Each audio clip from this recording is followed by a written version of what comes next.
On behalf of Kid President and everybody here, happy Mother's Day, because Mom Upside Down is wow. So we're glad you're here, and you know, thanks for being a godly mom and going through all the struggles. And I also want to thank those ladies here who mom other people's kids, you know, whether it's through serving at church or doing whatever else, whether you have children or you don't have children, you just mean so much to so many people. And it's just great to have a day where we honor you, and we're just very grateful for all that you do. I thought that today would be a good day to start the series I'm about to start. The name of this series is called Insomnia. And insomnia is one of those things, you know what it is. And so the question is, what keeps you up at night? And today's topic is, what if something bad happens? Moms, you don't know anything about worry, do you? You just never worry. I'm married to a woman who worries really very little at all. But when it comes to worrying about her children, that I have seen that happen. Worry is something, this tunnel vision in our life that causes us to be hyper-focused on something to the point that it takes over our life, that it is just not just compelling, but it just totally grips every facet of who we are. Worry is emotional.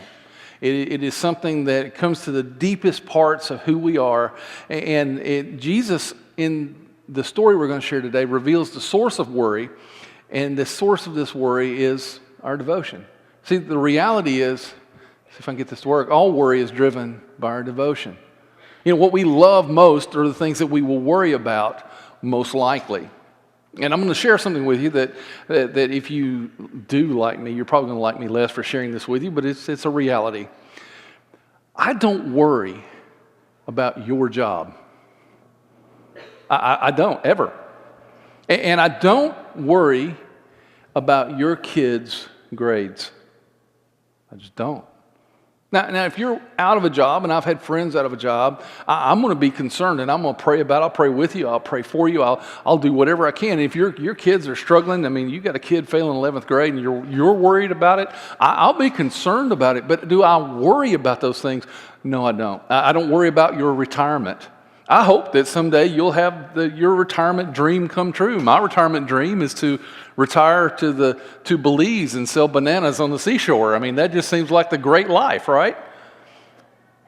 I hope you come true, but do I worry about your retirement? No. Do I worry about your marriage? No. I'm concerned about your marriage maybe, but do I worry? No. Why? Because I'm not devoted to your job, and I'm not devoted to your kids' grades.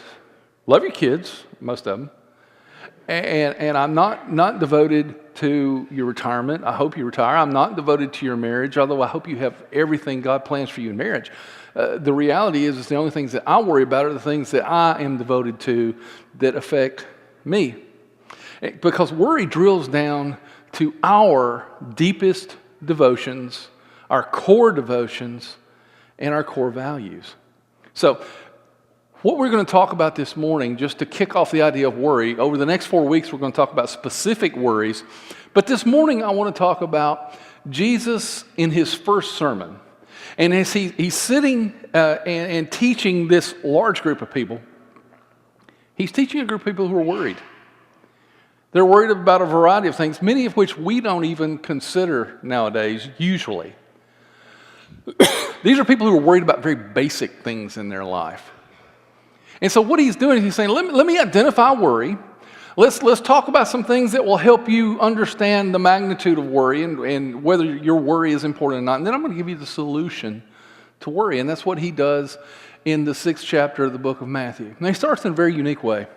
He starts talking about devotion. And in verse 24, he says, no one can serve two masters. For either he will take the one or hate the one and love the other, or he will be devoted to one and despise the other. You cannot serve God and wealth. Now, before you get worried, this is not a sermon about money. All right? It's not a sermon about giving. What I want you to see is that as he approaches these people who are worried, he says, the core to worry is this, it's devotion. And you cannot be devoted to God and devoted to something that is the complete opposite. You can't be devoted to competing things and competing forces. And the beauty of what he's saying here is he's saying this. we have the ability to be in control of what we worry about. And we have the ability to be in control of what we're devoted to. I will say it. We have the ability to be in control about what we worry about, and we have the ability to be in control of what we are devoted to. And so in his first sermon, he takes them to this destination of dealing with worry. And then he gets into the meat of what he's going to say. He said, you can't share devotion, you can't split devotion, and you have a choice of where you're going to be devoted. And then he uses the word therefore, which hooks two ideas together. And in verse 25, he says, for this reason, or therefore, I say to you, do not be worried about your life as to what you will eat or what you will drink, nor your body as to what you will put on. This is a fascinating verse of Scripture simply because he's saying, don't worry about your life. Oh, that's easy for you to say, Jesus. You're not living my life. I live my life. And for these people, it was hand to mouth. It was sustenance farming. It's, am I going to have enough food for tomorrow? And how am I going to clothe my family? And what are we going to drink? And how are we going to survive? Jesus, how can you say don't worry about your life? And he's not saying those things aren't important. They're all important. I will guarantee you that if you're in some kind of storm of worry, and there's something that you've become so hyper-focused that has taken over all your thought, it's important. It is a big deal. And it's probably not a big deal just to you, but it's a big deal. And Jesus is saying, I'm not saying that it's not a big deal. I'm saying, don't worry about your life. On the big scale, on the broad spectrum, you have to understand that these things can't control who you are and what's going on. I hate to tip my hand in a sermon. I usually don't. I usually like to wait to the end and say, okay, here's the answer to the question. But the question is, what if something bad happens? And let me just share a secret with you. In every one of our lives, something bad's going to happen. But will it control us? He said, don't worry about your life. Yeah, bad things will happen, and they're going to be important. But don't worry about your life. See, we all face uncertainty. And that's usually what leads us into this spiral of intense worry, this hyper-focus that seems to take over our lives. And he's saying, you know what? Everybody has uncertainty, and all uncertainty has its root in something that's important. But he also wants you to know that there's a way to face the uncertainty of tomorrow without worrying about it today. Yeah, we're all going to go through uncertainty, but we can face the uncertainty of tomorrow without worrying about it today. And what he's doing is, at first he's going to insist that we see this big picture. Because once again, worry is hyper-focus. It's tunnel vision. It's having your mind on just one thing and you just can't get it off your mind. That's what keeps us up at night.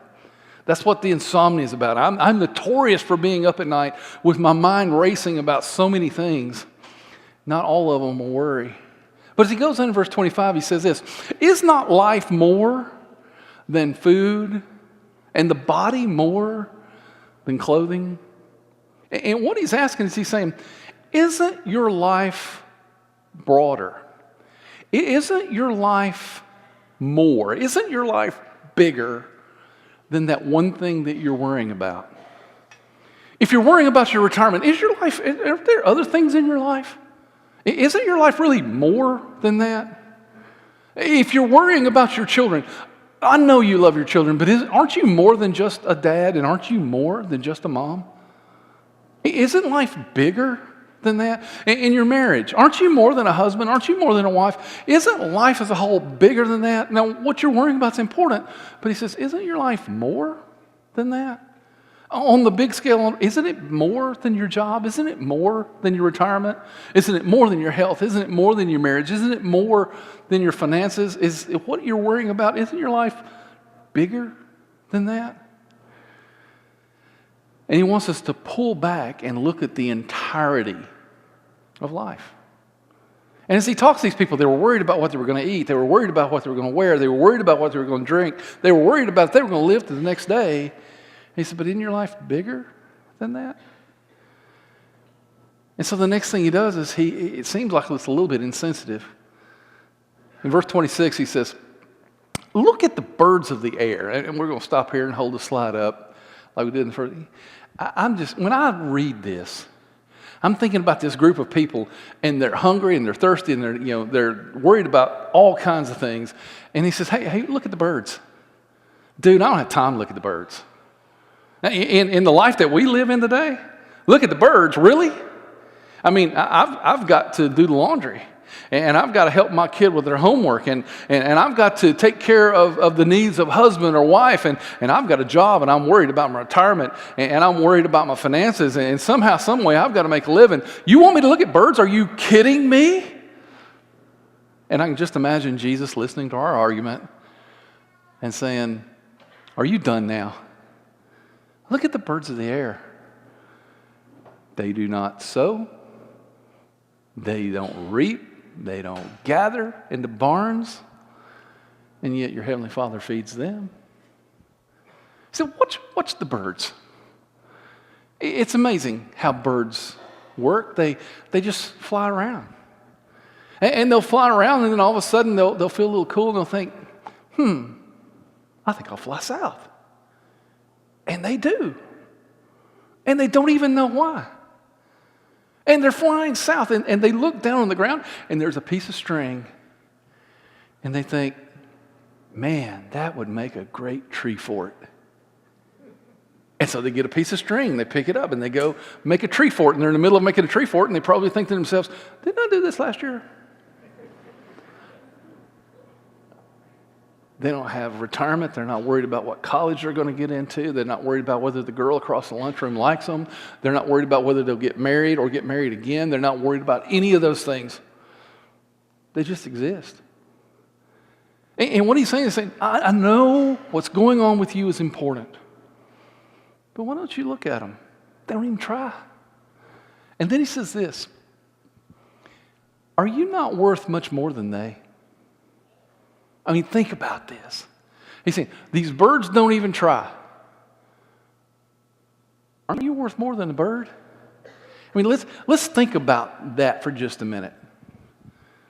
When God was creating everything we know, our Genesis story, in the beginning was the heavens and earth. He separates light from darkness. He separates land from sea. He starts creating vegetation. He starts creating animals. And with every creation, God does something incredibly unique and interesting.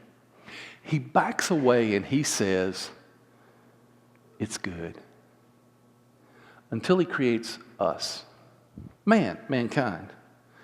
And when he creates us, he backs away and says, it is good. But when he creates mankind, he backs away and says, oh, it's very good. Because now he had injected in something into his creation that was created in his image. Something that he would love with all his heart. And when it separated from him, would recklessly and ruthlessly pursue a relationship with this person created in his. Aren't you more important than someone that God just kind of looked at and said, that's good? Because he looks at you and he says, it's very good. You see, all these things in our lives that we worry about are important, but we need to understand that God looks at us and he says, you know what? It's very good. I'm not saying slack off and, what was the old song? Don't worry, be happy. And, do the best you can. If you're looking for a job, fill out every application you can fill out. Go to every interview you can go to. If you're worried about your finances, well, do whatever you can do to control those things, because there are some things in your control. And if you're worried about your marriage, you know what? Do something about that. But once you've done everything that you can do, remember a bird. That God takes care of him and he loves you more. Then when you're worried about your finances, you've done everything you can do, and there's a time that you have to back away and say, okay, let me think about the birds. When you've worked on your marriage and you've done everything you do, there's a time that you'll have to back away and you'll have to say, you know what? I'm going to have to remember the birds. He loves them, takes care of them. He loves me. He'll take care of me.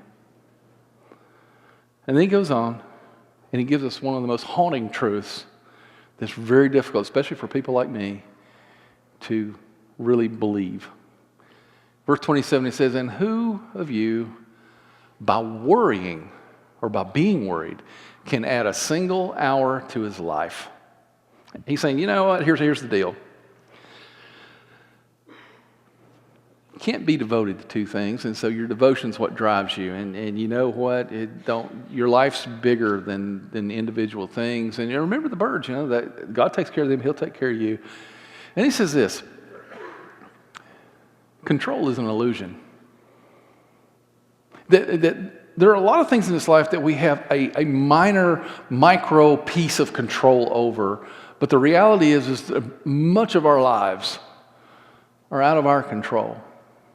And there are a lot of things in our world that are out of our control. And if we're spending time worrying about what we cannot control, which is usually most of our worry, if we're spending a lot of time and a lot of effort, a lot of emotion, and it's wrecking our spirituality, and we're worried about what we can't control,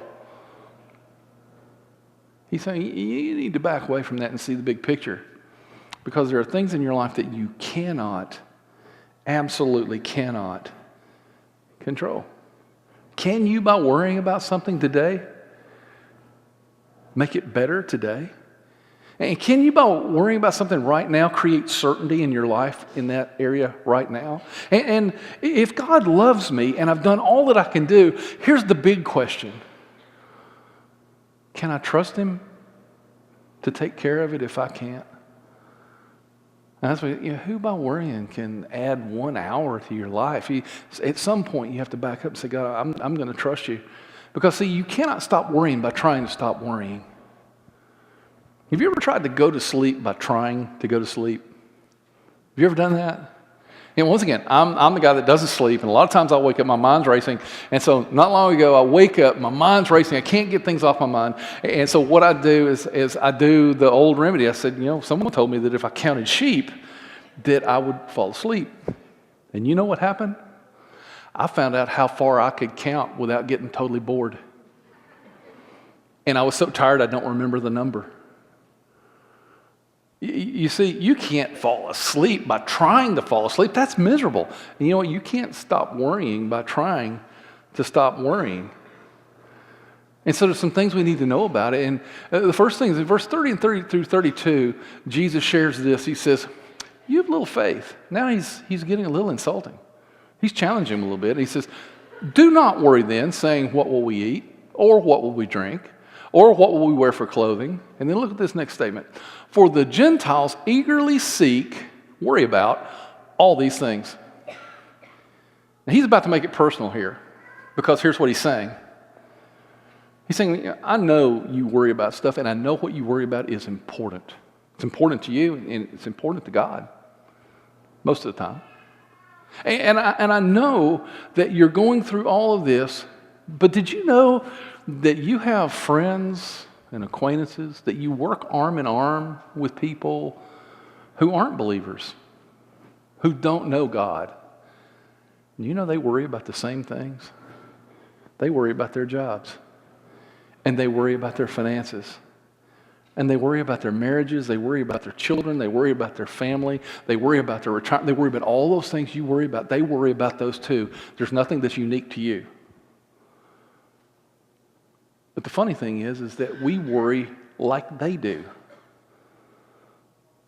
You see, when we're faced with these kind of challenges, and when we're faced with these areas of worry, what they really are is they are an opportunity. They're an opportunity to show the world that, yeah, we have the same concerns that you have, but we handle them differently.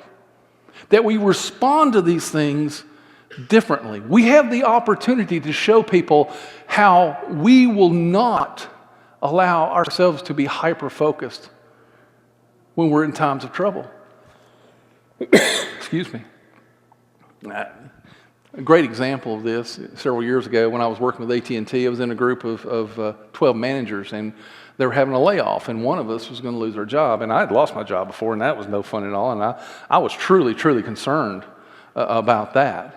And so as we're talking about, the layoff, and the day of the layoff came, and I went to Sale Creek at a cross box in Sale Creek, because, man, you're going to fire me, you better find me first. I'm telling you that. So I was up there, but I remember talking to the youngest guy in the group.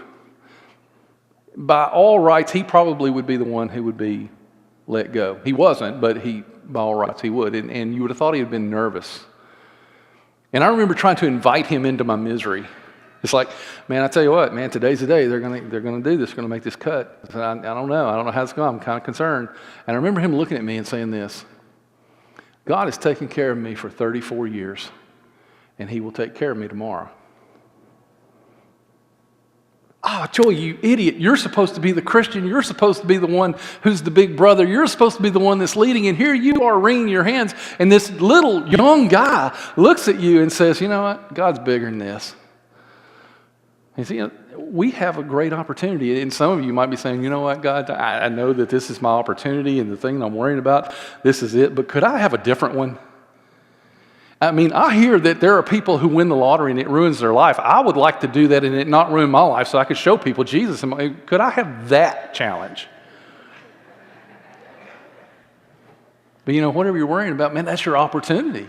He says the Gentiles do this, but guess what? You get to be different. And then he goes on and he says, for your heavenly Father knows that you need all these things. I want you to think about what you're worrying about. I want you to think about the deepest, darkest time of worry in your life.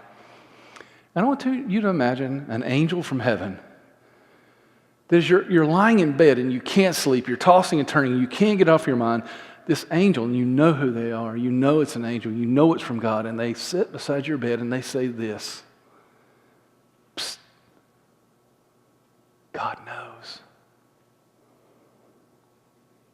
Because so many times when we're worried, we think God's forgotten. We think God is so far away. We think that God is not in the middle of it, and it's just so comforting and encouraging to think, you know what? God knows. He's aware of all these things. And He wants us to know that in our darkest moments of worry, He's there, and He knows. And then He gives us a solution to worry. You know, worry is about devotion. And the solution to worry is redirecting your devotion. You know, the things that we're most devoted to are the things that we're going to worry about. The things that we're most emotionally wound up in are the things that we're going to worry about.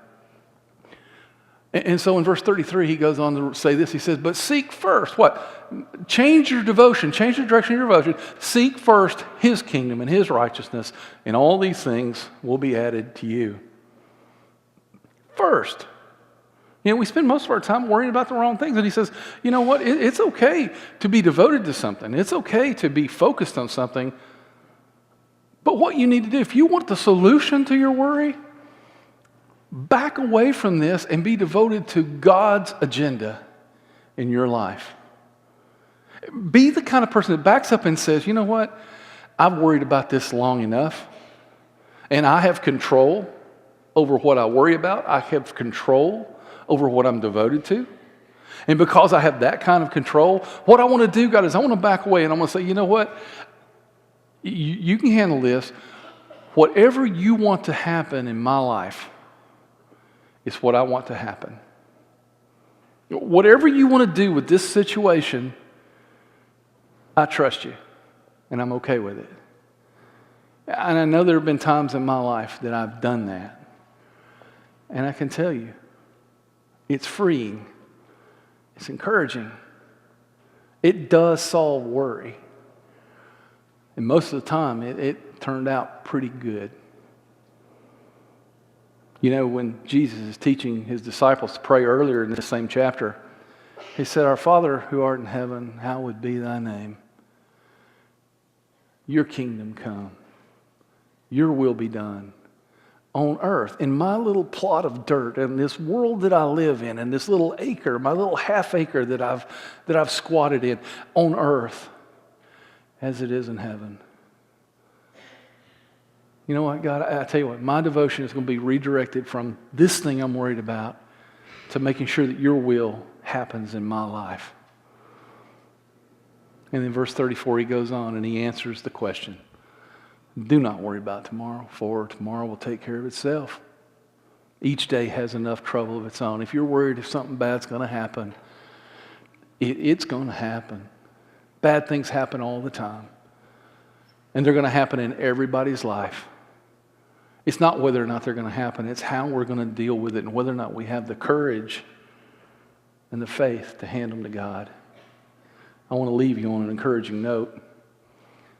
Jesus is speaking as John recorded it in John 16:33. He said, in this world, you have tribulation. You have trouble. Bad things are going to happen. In this world, you have trouble. But take courage. I've overcome the world. I hope at some point in your life, whatever you're worried about, whatever's keeping you up at night, the insomnia, especially the 4 things we're going to talk about later, I hope at some point you're going to be able to back away and say, you know what, I think God's got this. He's bigger than my trouble. He's bigger than my worry. He's bigger than my life's more than this.